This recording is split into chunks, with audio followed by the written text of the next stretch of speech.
Greetings, viewers. This is Michael Wright in the Student Union lobby at the University of Oklahoma, and I'm giving you another segment of my unauthorized tour of OU, and this time I'm emphasizing the problem of noise pollution. During the years in which David Boren has been president, OU has deteriorated into a noise factory.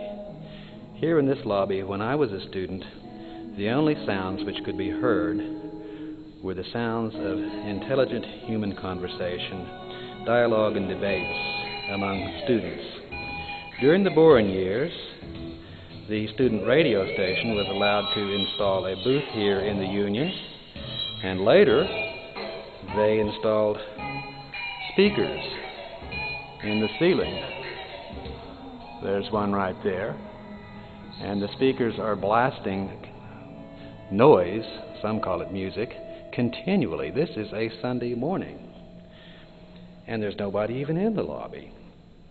Also, student organizations selling tickets to their various events often come in here and get tables and then turn up their boomboxes very loud to attract attention and sell their tickets. Sometimes there's a boombox war to see who can be the loudest. And right there is a bookstore. And people who shop in bookstores need quiet so they can browse. But at OU, during the years in which Boren has been president, all that has been thrown out the window. Now let's go outside to the Student Union patio and I'll show you some more interesting sights. The doors will squeak a little bit as I open them. We'll also hear the loud chimes from the Student Union clock.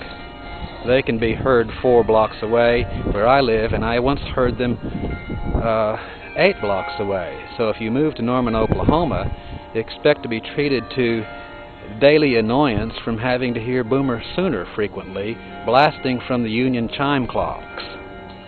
Now over here, or I should say the Union, the chime in the Union's clock tower.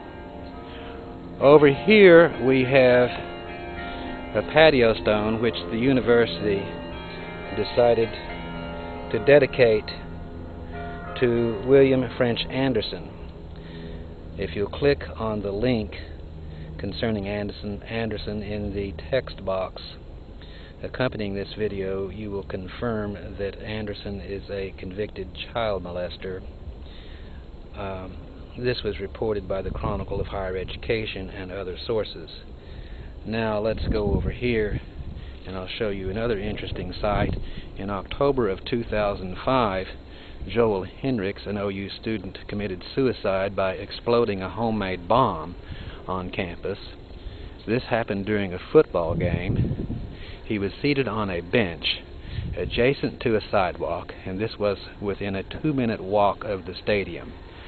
The bomb exploded 3 minutes before halftime. And during halftime, that sidewalk would have been full of people. So it looks like it was an accidental early detonation, and that Hendricks intended to be a mass murderer. After the bomb, David Boren was in the news announcing to the public that Hendricks was innocent. He didn't intend to kill people. This was just a lone suicide of an emotionally troubled student.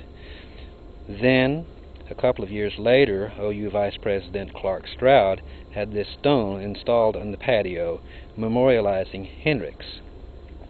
Now, even if you believe Boren's hogwash, this is nonsense, because as you all know, in the United States it is a crime to make a bomb, to possess a bomb, and to explode a bomb unless it has been authorized by the U.S. government. So they are memorializing a criminal. Now why did they do this? It's because Clark Stroud and David Boren wanted to reinforce the myth that the Hendricks bombing was just an act of an emotionally troubled student committing a lone suicide. Viewers, that's all for now, and I'm going to wish you a very pleasant day.